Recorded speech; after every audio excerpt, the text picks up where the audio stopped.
So yesterday I received a call from a student. Not probably yesterday, a day before yesterday, and she was very much confused that either to choose doctor as a profession or either to choose a nurse as a profession. And उसको ये लग रहा था कि जो salary है and the second thing is that कि जो रिस्पेक्ट है क्या वो डॉक्टर्स को ज़्यादा मिलती है और हमें कम मिलेगी, क्या हमें वहाँ पर कोई पूछेगा भी नहीं, हमारी वहाँ पर इंसल्ट होती है। बहुत सारे सवाल बहुत सारे बच्चों के मन में हैं एंड इनका जो सबसे बड़ा रीज़न है वही है इतने सारे यूट्यूब चैनल्स और उसके ऊपर मनगढ़ंत बहुत सारी बातें। एमएनएस एग्ज़ाम की अगर सैलरी की बात करेंगे, इतना बड़ा क्लिकबेट इस टाइम पर बन चुका है कि बहुत सारे लोग इसके ऊपर वीडियोस क्रिएट कर रहे हैं एंड बहुत सारे बच्चे वहाँ पर जाकर उन चीज़ों को देख भी रहे हैं। But the major thing is that कि either you guys should work for a salary.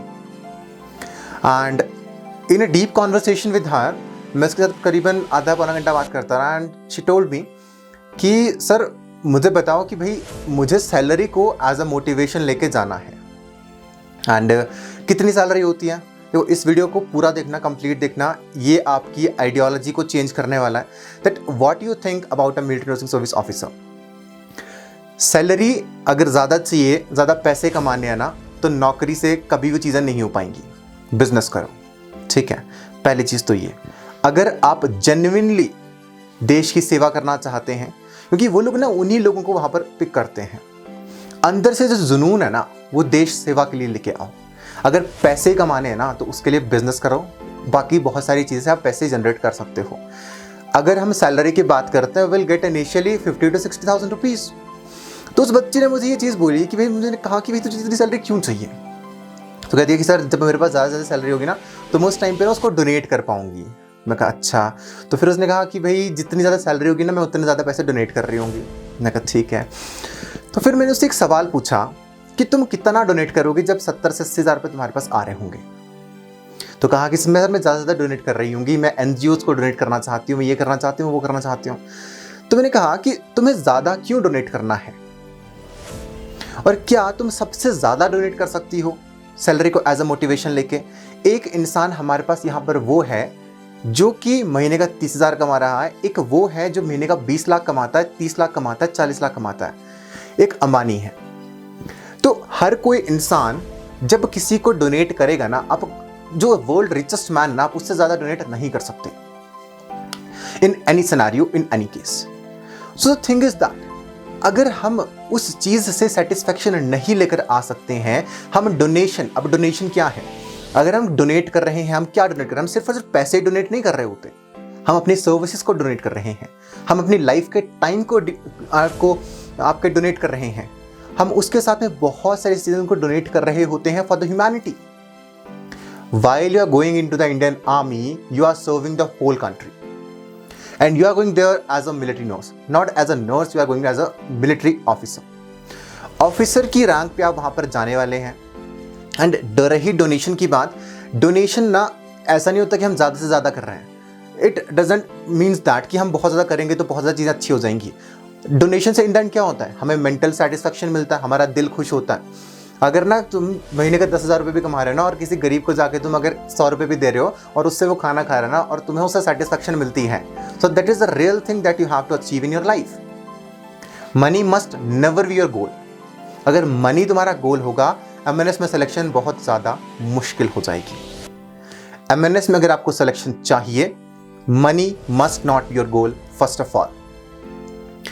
अच्छी लाइफ होती है, ठीक है, ऑफिसर की अच्छी लाइफ होती है, अच्छी सैलरी भी होती है, अच्छे पर्क्स भी होते हैं, लेकिन अगर तुम सैलरी को एज अ मोटिव वहां पर जाना चाहते हो तो my dear friend, apart from 60 to 70,000 candidates, 220 में आना बहुत ज़्यादा मुश्किल है। Apart from salary, find a kind of thing जो कि आपको और ज़्यादा मोटिवेट कर सके। क्योंकि जो इंसान ना पैसे के पीछे भागता है, एज अ सपोजिशन जब आप पैसे के पीछे भाग रहे होंगे ना इंडियन आर्मी के अंदर, तो वहाँ पर क्या होगा, आप कभी भी देश को सर्व करने के जो हमारा मेथड है उस तरह से आप नहीं जा रहे होंगे और आप वो चीज़ें नहीं कर रहे होंगे। इसलिए सैलरी को ये मत बनाओ कि भाई सैलरी यहाँ ज़्यादा मिल रही है, वहाँ ज़्यादा मिल रही है। अब उसके साथ में मेरी दूसरी एक और बात हुई। अब उसने मुझे कहा कि भाई वहाँ पर इज्जत मिलती है, नर्स को नहीं मिलती, बहुत सारी यूट्यूब वीडियोस भी है कहा कि नहीं मिलती, बहुत डाउनग्रेड जॉब है। तुम्हें कैसे पता भाई नहीं मिलती है? And her father was also army officer, है ना, and he is still serving. तो ही वांट कि मेरी बच्ची वहाँ पर जाए। तो इस दुनिया में ना तुम्हारे माँ बाप के अलावा कोई और भी बंदा ऐसा नहीं है जो तुम्हारा भला चाहता है। If he is thinking that you must be a military nurse, then why you are thinking about the other things? And monetary goals कभी भी तुम्हारे नहीं होने चाहिए जब भी आपको इंडियन आर्मी के अंदर जाना है।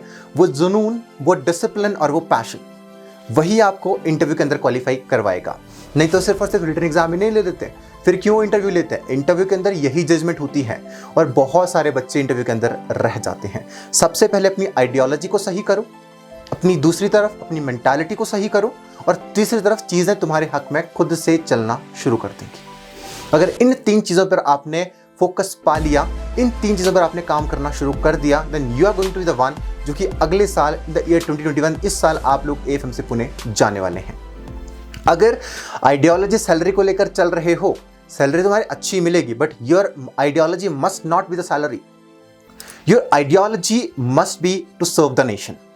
जिस दिन देश सेवा का जो जुनून है ना वो आपके ऊपर सवार हो जाएगा, आपको मेहनत करने से कोई भी रोक नहीं पाएगा, और वो पर्क्स आपको मिलने ही मिलने हैं। लेकिन अगर तुम्हें बहुत ज़्यादा सैलरी चाहिए, बहुत ज़्यादा तुम्हारे सपने हैं, so this thing is not for you, right. अगर तुम्हें पैसे के लिए वहाँ पर जाना है, वो चीज़ तुम्हारे लिए जस्टिफाइड नहीं है। और रही दूसरी बात कि नर्सेज को वहाँ पर रिस्पेक्ट नहीं मिलती है, who said you this thing? Respect आपको मिलेगी जब घर जाओगे ना, तो वहां पर you are not a civilian nurse, you are a military officer, you are a lieutenant, right. आप वहां पर एक आर्मी ऑफिसर हैं। You are not a kind of person who is going to hospital daily and doing those kind of course. वो भी बहुत एक appreciable काम है। They are all the COVID warriors and working right now, and you guys are also going to do the same, right. But the thing is that कि कोई बड़ा नहीं होता, कोई छोटा नहीं होता। देखो डॉक्टर्स में भी ऐसा होता है, इनिशियली MBBS कर रहे होते हैं, MBBS करने के बाद क्या होता है, PG एग्जाम निकालेंगे। जब फर्स्ट ईयर में जाते होते हैं ना बच्चे यहाँ पे, तो फर्स्ट ईयर में जाते हैं तो सेकंड ईयर वाले को दबा के रखते हैं, सेकंड में जाते हैं थर्ड वाले सीनियर्स होते हैं, फोर्थ वाले से, मतलब तुम पे हमेशा कोई ना कोई ऐसा बंदा होगा जो तुम्हारा सुपीरियर होगा ही होगा। और अगर आप किसी जॉब के अंदर जा रहे हो तो वहाँ पर आपको दूसरे की सुननी पड़ेगी। Same cheese with the nurses also, आपके ऊपर बहुत सारे हायर रैंक्स होंगे, राइट।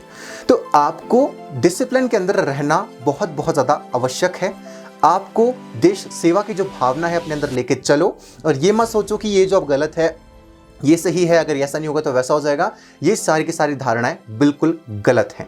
आई बिलीव कि आप मेरे इस ओपिनियन के साथ सहमत हुए होंगे। अगर आपका कोई अपनी भी राय है तो आप नीचे कमेंट बॉक्स में जाकर लिख सकते हैं that what you think about the salary structure, right. कि सैलरी ज़्यादा इंपॉर्टेंट है, क्योंकि salary I know it's important, but क्या तुम सैलरी को एक गोल लेके चल रहे हो तो it's going to be very very difficult for you.